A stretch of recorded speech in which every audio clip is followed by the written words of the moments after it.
2 nanometers is 20 atoms in thickness.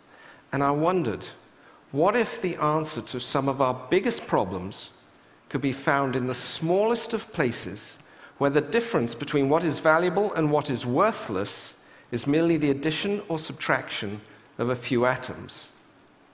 And what if we could get exquisite control over the essence of energy, the electron?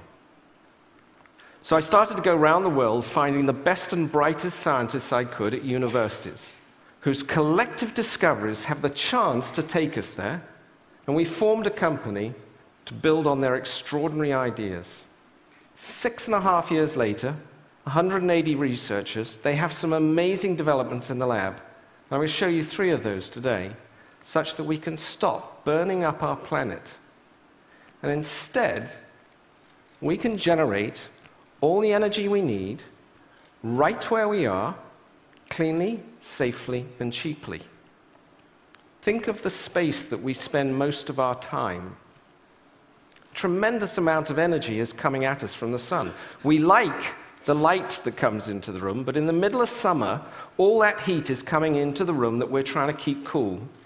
In winter, exactly the opposite is happening. We're trying to heat up the space that we're in, and all that is trying to get out through the window. Wouldn't it be really great if the window could flick back the heat into the room if we needed it, or flick it away before it came in? One of the materials that can do this is a remarkable material, carbon, that has changed its form in this incredibly beautiful reaction, where graphite is blasted by a vapor, and when the vaporized carbon condenses, it condenses back into a different form. Chicken wire rolled up. But this chicken wire carbon, called a carbon nanotube, is 100,000 times smaller than the widths of one of your hairs. It's 1,000 times more conductive than copper.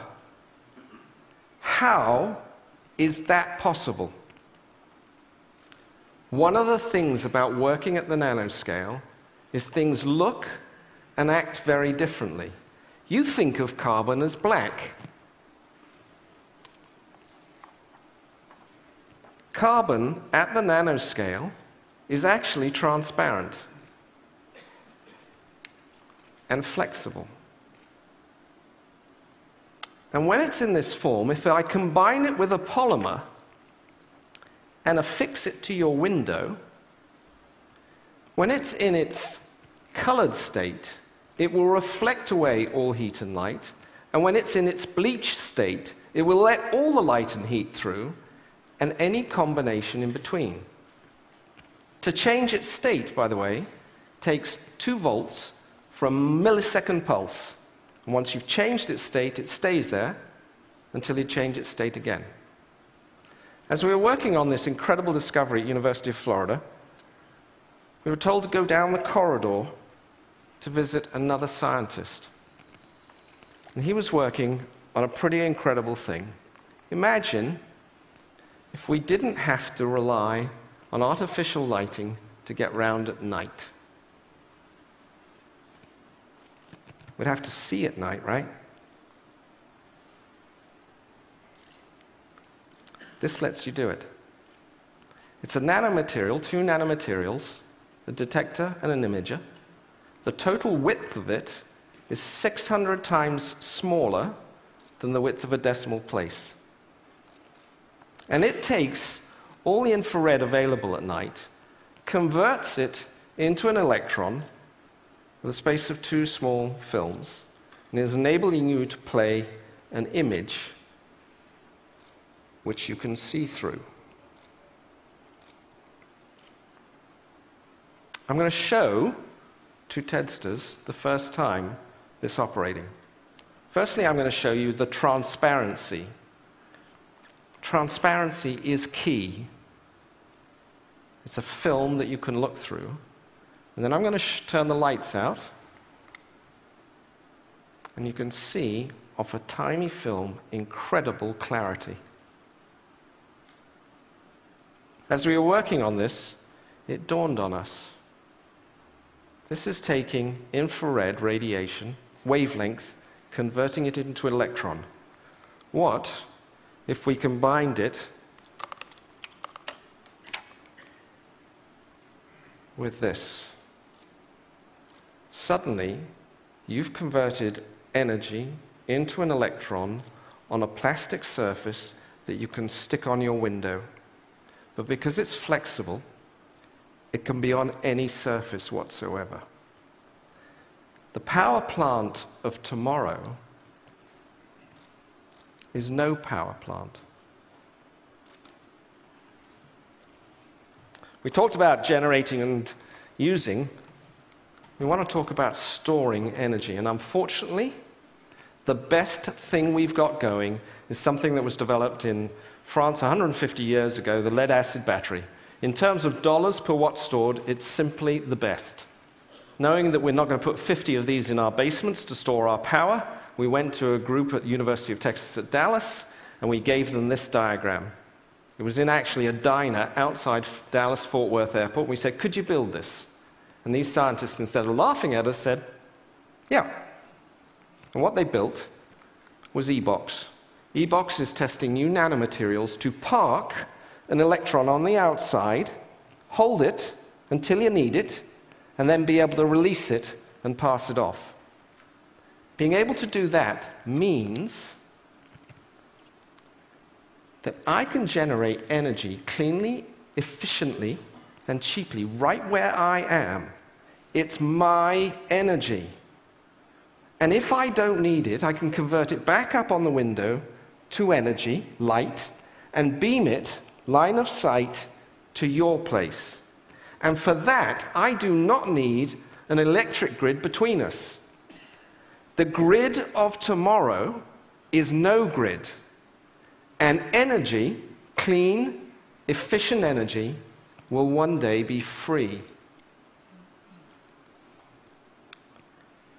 If you do this, you get the last puzzle piece, which is water.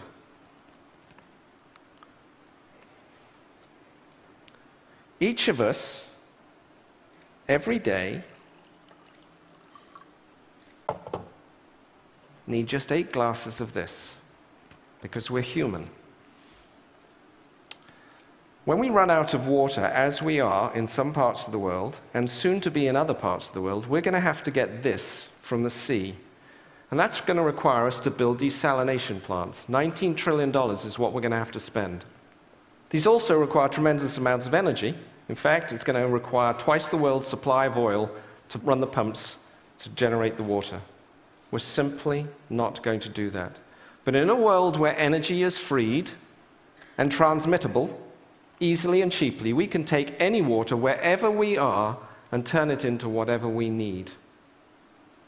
I'm glad to be working with incredibly brilliant and kind scientists, no kinder than many of the people in the world, but they have a magic look at the world.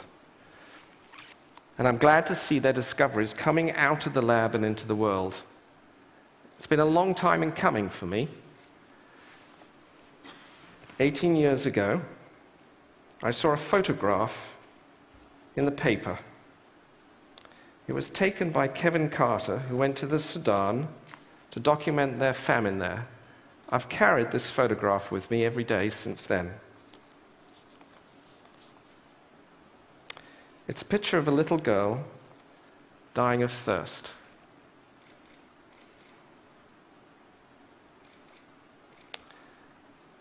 By any standard, this is wrong. It's just wrong.